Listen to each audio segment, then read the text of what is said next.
الله دې ورته ګوره دعا وکړه چې خدای دې ته هم د نیکو هدایت وکړي خدای نور مسلمانانو ته هم د نیکو هدایت وکړي چې دا نو د تاسو د کور خو یوه ګیله نه ده که نه مخکې به بله مسله وه هغې نه مخکې بله مسله اوس به کې خیره سره درویغ راووتو ډوزې بس ولو د ډوزې مړه بادې وړي بادې وړي خو غمونه تاسو لا ګوري اورې نو څه وکړو ته راته یو لار وښه ته زموږ مشر یې زه به تاسو له کومه لیور خیم د ما نه خپله لیور خطا ده چې زه څنګه یې وکړم زه ګرانۍ دل کړم په کورون چې غرق پارک یې کړم مولا خپله لیور نه ده معلومه ته مولا لیور وښیه یاره ګلبازه ګراني نه ده ګراني که اسمان سره هم خبرې وکړي که نه خو چې کور کې د سکوني کور کې د خوشحالي نو مړه ګراني مراني دا بیا وړې خبرې دي خو چې یو ګراني شي یو د کور نه جهنم جوړي مړه نو به اخر سبا کېږي یار ته په خیر انصاف پکار دی یار خو دا ښځه دې پویه که دا پویه که چې مونږ د کور مورانه وه او که دا کار کوي که نه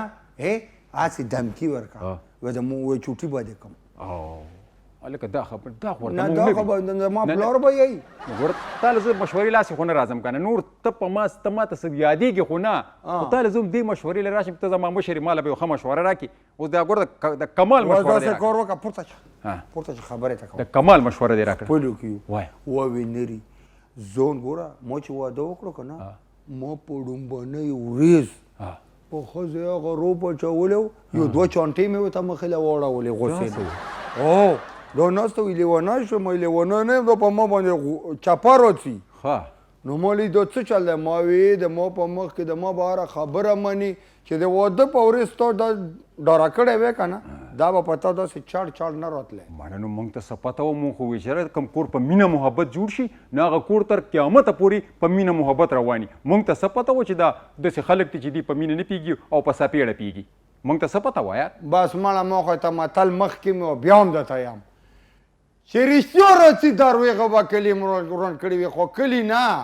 چې رښتیا راځي که نه نو زه یم چې درویغه به د ملکونه وران کړي وي او ملکونه به روان هم دي په ورانېدو الله دې نه کړي خو چې دا درویغه او دا پکې وي که نه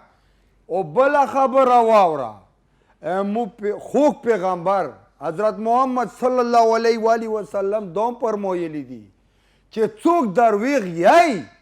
نو د هغه نه د قدرت شون دی چې بدبو څي